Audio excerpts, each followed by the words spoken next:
Hello and welcome back to the 100-day art challenge. I am starting straight away with the ink sketch as always. It's always a very scribbly sketch.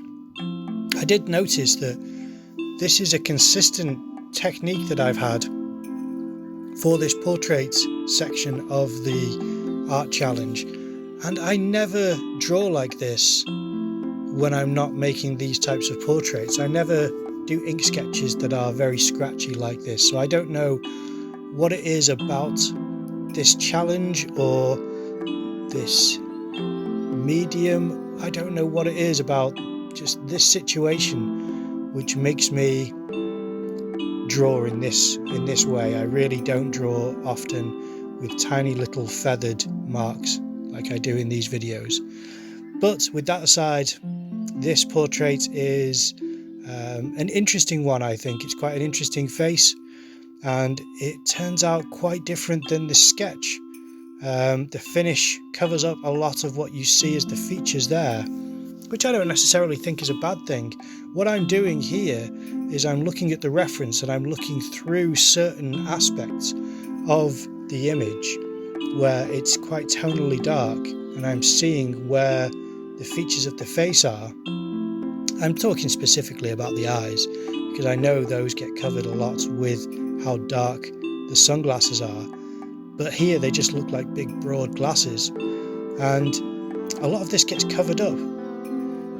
In my experience, ordinarily these underdrawing segments of the video still are visible and are only added to by the oil pastel, whereas it's added to, I don't know how to word it really. I suppose it's just somewhat concealed in this video because I know how the finished product looks compared to the sketch, and it's just interesting to me because I haven't revisited this stage of the pastel painting since. But here we are, we're getting started. For anyone who's not aware, this is artwork that I made. It will have been in June, I can imagine, or maybe July, and we're currently in September of 2024. The reason being that I just couldn't edit the videos at the time. I had other jobs that I was doing, so I'm now going through them all and uploading them one after the other to complete the 100-day art challenge. So it's going to be 98 days in a row. The first two videos were uploaded at the time that I made them, and then I just had to abandon that schedule. So you see immediately there, the neck was completely covered up with this medium brown. And this may look strange, but for anyone who's been watching this series will know that I normally start with a medium red and then blend lighter colours in.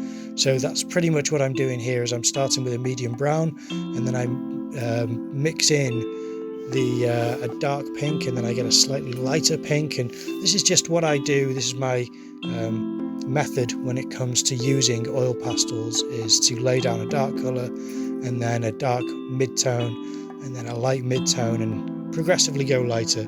And predominantly I work on the skin first.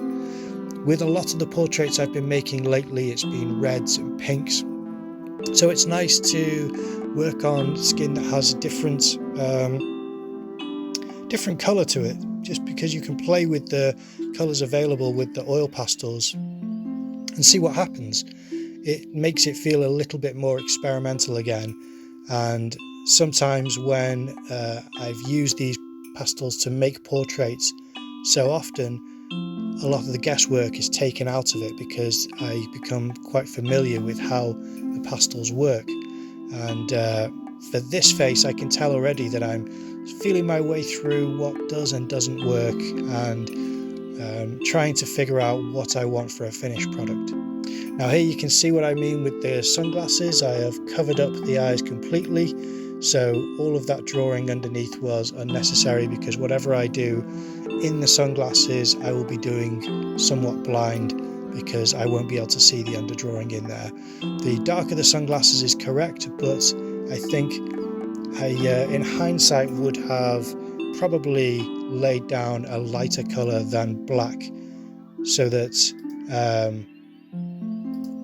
just so that I can then build on the eyes beneath this dark shaded lenses with the black afterwards. Whereas the way I did it was I laid down a black first and then tried to create lighter segments with the brown, carving out shapes for the eyes. It's not always that easy to figure out how to feel your way through a portrait when it's not the most conventional either look or medium to use for portraiture. And I think that oil pastels are very blunt instruments, which I really enjoy, but it makes them a bit more haphazard when you're using them. So with this portrait, it does feel as though I'm making a mark and then I'm thinking, right, now I need to tidy it up, and then I tidy it up and then I think, okay, now let's work on another part. Now it needs to tidy all up again, the bit which I've already worked on and then the bit that I've just done, and that's what it feels like.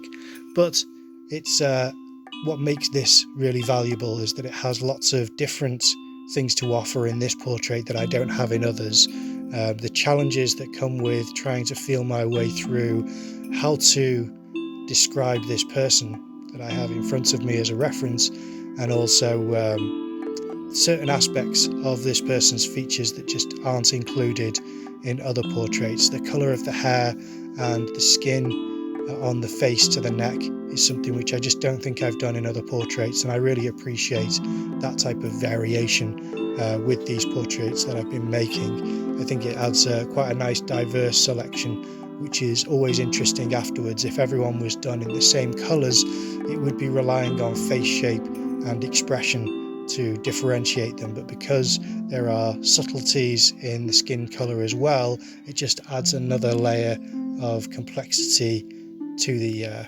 patchwork of the community that I'm building with this medium.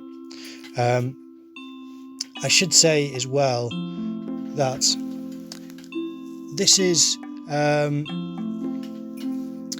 a portrait which I took a reference from Earth's World Instagram account. I started mentioning this more and more often.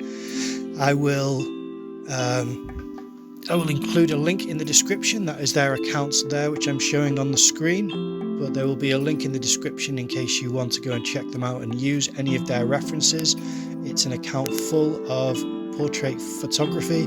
If you do use any of them, please credit them, because that is the fair thing to do, and they are aware of my portraits based on their reference.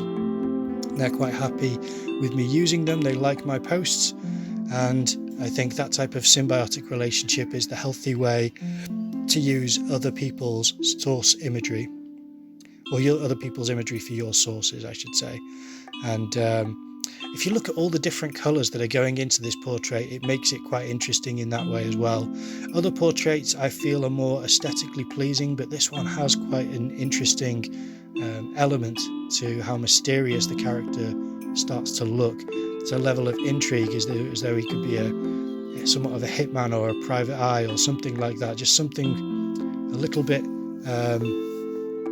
I don't know, a kind of an odd career choice that could be tagged on to this type of character. And this is not to judge the source image, this is more what I'm creating with the oil pastels, as the likeness is not always my main focus when it comes to making these images.